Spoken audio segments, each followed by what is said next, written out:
buzz in the entertainment world. Yes, Liz and Mike from 105.1 The Buzz join us live right now. All right, good morning, guys.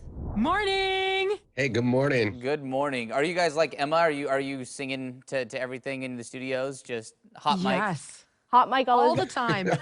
Well, I mean, We don't call it Hot Mike, though, because that would be a little awkward considering his name is Mike. 105.1 The Buzz with Liz and Hot Mike. And Mike. Liz, Hot I'll Mike, and take Mike. it. I don't have to say anything the rest of the morning. I'm just going to sit here and smile. Yeah, as you should. As you should. You've earned it. That's awesome. All right, guys. All right. Machine Gun Kelly. Yep. Go ahead. I was going to say, being weird again, right? Yeah. He and Megan Fox Yeah. are into some trouble. Not really trouble. Apparently, though, he impressed her early on when they were dating, and it's because he accidentally stabbed himself. So he was doing an interview, and he got a commemorative fancy knife from his friend Travis Barker. And when he got it, he tried to do this trick where he threw it up in the air and would catch it, except instead of catching it, it came back and hit him in the hand. And then he just kind of played it off like, yeah, that's cool. All right. And waited until the next day to be like, I need stitches. And he says it's one of the ways that he was able to impress her early on, which it would have the opposite effect on me. I don't know if it's because I'm a mom or I'm like slightly neurotic, but if somebody was trying to do knife tricks, I'd be like, you need to put that away. All right. I am worried about infection sitting in and you need stitches. Is he serious though when he says like it actually impressed her, or is that just him playing it off? Because I feel like there's more questions than answers. They're a little funky. The interviews I've seen between the two of them, the things that it seems they like about one another, a little weird, like their first interaction. It's silly. Just weird, Listen, I don't care. They found their who you are. person. That they're both a little out there, and they found their right person to match up with. Yeah, well, when You know what would be impressive to me? Common sense. And that's all you need to do. Who throws a knife in the air and tries to catch it? If I was Megan Fox, I would have called him by his birth name from there on out. And just he would be known as Colson Baker. I didn't even know that was his name. But how will she know that I love her if I don't throw this knife up in the air and catch it? That's Right? You know, the age-old And question. I read this article the other day, and it was talking about like what the appeal is. All of a sudden, you've got Machine Gun Kelly who's dating Megan Fox. You've got Pete Davidson and Kim Kardashian, Travis Barker and Courtney. Like, what is the appeal to that like rocker dude? And it said that one of the things is like, imagine having a long day. You come home and you're like, oh, I'm exhausted from doing this, and this. They're the type of dude that's just gonna have pizza rolls ready to go in the microwave.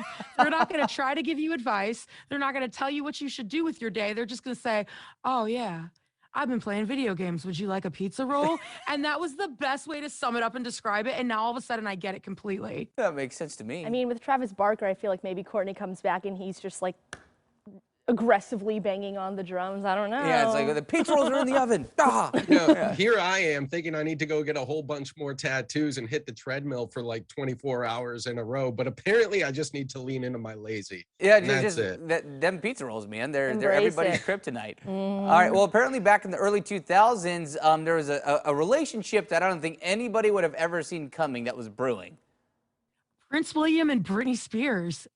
What? That My is mind baffling. Absolutely. Yes. I had no idea. So apparently there's this like unofficial tell-all book that's coming out that wasn't approved by the royal family. And it talks about how in the early 2000s, before Prince William met Kate Middleton, he actually had an online courtship with Britney Spears. And Britney Spears fans, they will dig deep on the internet. And they found an interview from her back in 2002 where she actually confirmed this and said that they had been sending emails back and forth. They had talked on the phone a couple times, and he was supposed to come and meet her in person, but it never actually happened. But like, imagine Britney. She could have legitimately been a queen. Like, I would be so much more wrapped up into the royal family if I knew that Britney Spears was attending all those functions. Would she have been the queen, or would her dad have been the queen, having been her conservator for all those years? You know, I mean, don't. based on the things that Meghan Markle has said, it would kind of be like a conservatorship, except it would be the royal family doing the controlling. And I'm pretty sure they would rule over her father. That would have been one place where they would have not stepped back. They'd be like, I mean, she's staying on this property. How do we make the Britney conservatorship more toxic? We put them in the royal family. In the palace I forgot the name of. Yeah. Exactly. And I just need to give Britney Spears a 40th birthday shout out. She celebrated yesterday, but imagine the Queen in the front row as Britney's performing Hit Me Baby One More Time. I just can't do it. That's a I'm just classic. excited that they did online dating back in the day because that had to have been in the AOL, like the "You've Got Mail." Yeah, days. the IM on AOL. I going wonder back what and their forth. chat names were. Oh, well, we don't might have know. to find that out on a different day. I'm sure it's out there somewhere. I'm sure it's out there Yeah. somewhere. I mean, that's the only way I used to get dates back in the day. So maybe I should go back there. Yeah, you could always And now revisit. and now the internet still swipes the wrong way. They're like, nope. Thanks, Liz. Yeah, say, no, No don't listen to them, hot hot Mike. mic It's today. okay. You got this hot mic. Get back out there, man. All right, guys. Yeah. We'll see you on Monday. Have a great weekend. You too. Bye, friends. Bye. care. And again, you can listen to Liz and Mike every weekday morning on 105.1 The Buzz.